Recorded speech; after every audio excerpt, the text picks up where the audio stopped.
আসসালামু আলাইকুম সবাইকে। সবাই কেমন আছেন? আশা করি সবাই ভালো আছেন। চলুন আজকে আপনাদের একদল বাচ্চা জিনের বাস্তব ঘটনা শেয়ার করি। গল্পটি কেমন লাগে অবশ্যই কমেন্টে জানাবেন। ঘটনাটা ঘটে আমার মামার সঙ্গে। তার মুখ থেকে যেভাবে শুনেছি সেভাবেই বলছি। আমার বয়স তখন 20 বছর। বড় বোন আন্তঃসত্ত্বা হওয়ায় আমাদের বাড়িতে ছিল। হঠাৎ একদিন রাতে আমার বোনের ব্যথা শুরু হয়। আমার মা ঠিক করলেন যে ভোরের আলো ফুটলে আমার খালাকে আনতে যাবে পাশের গ্রাম থেকে।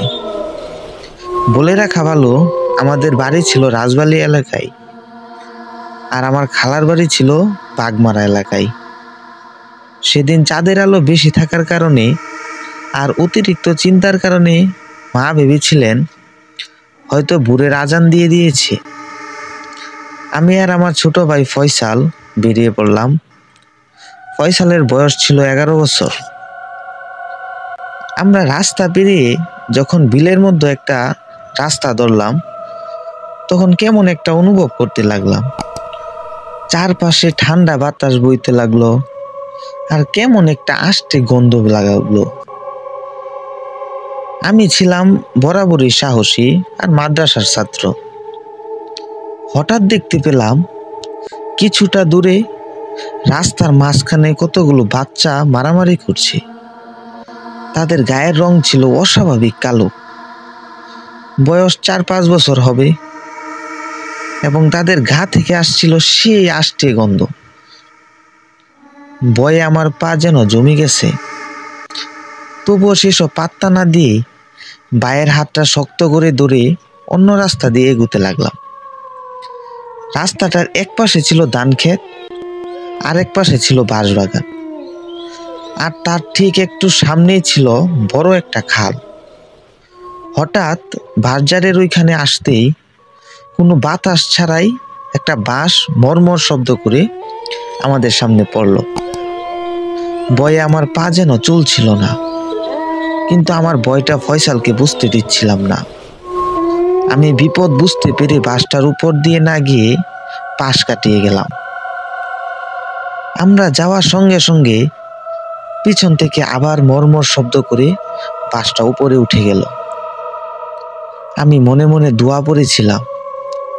তখন ফয়সাল বলল, ভাই, কেউ আমার হাত টেনে ধরছে।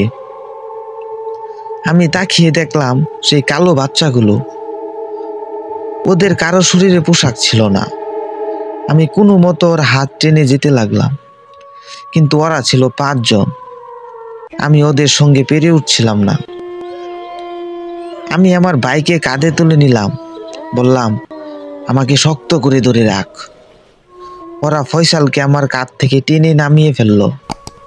ওদের আমি ধরতে পারছিলাম না, কারণ ওদের শরীর ছিল তেলের মতো পিচ্ছিল। বুঝতে পারলাম ওরা আমাদের খালে নিয়ে যাওয়ার চেষ্টা করছে। ওরা আমাদের না নিতে পেরে থাপ্পড়, কিল, নখের আঁচড় দিতে লাগলো। আমিও নিজের সাধ্য মতো চেষ্টা করছিলাম বাঁচতে। একটা সময় ওরা আমাদের খালে কাদার মধ্যে নিয়ে গেল। আমি কোনো মতো ফয়সালের হাত ছাড়ছিলাম না, কারণ আমি দোয়া পড়ছিলাম বলে ওরা আমার তেমন কিছু করতে পারছিল না। অনেকক্ষণ ওদের সঙ্গে দস্তাদস্তি করে আমি ক্লান্ত হয়ে গেলাম।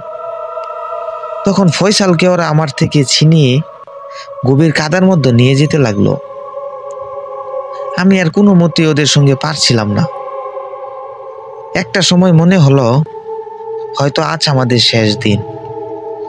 আল্লাহ তাআলার রহমতে আর আমাদের কপাল ভালো থাকায় তখনই ভোরের আজানের শব্দ কানে এলো, আর ওরা হঠাৎ বাতাসের সঙ্গে মিলিয়ে গেল।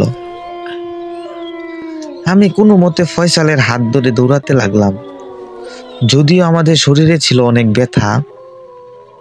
একটা সময় আমরা খালার বাড়ির সামনে এসে জুড়ে ডাক দিলাম, তারপর আমি অজ্ঞান হয়ে গেলাম। আমাদের পুরো শরীর ছিল কাদা দিয়ে ভরা, আর শরীরের পোশাক দেখে মনে হচ্ছিল কেউ কাঁচি দিয়ে কেটেছে। আমার খালা সব শোনার পর আমাদের দুজনকে গোসল করিয়ে একজন হুজুর এনে ঝাড়ফুঁক করালেন। আল্লাহর রহমতে তারপর আর কোনো সমস্যা হয়নি। তবে তারপর থেকে ভোরের আজান না দেওয়া পর্যন্ত আমি বাইরে বেরোতাম না। গল্পটি এই পর্যন্তই ছিল। গল্পটি কেমন হয়েছে অবশ্যই কমেন্টে জানাবেন। চ্যানেলে নতুন হয়ে থাকলে এরকম আকর্ষণীয় সুন্দর সুন্দর ছোট গল্প সবার আগে পেতে চ্যানেলটি অবশ্যই সাবস্ক্রাইব করে রাখবেন। আল্লাহ হাফেজ।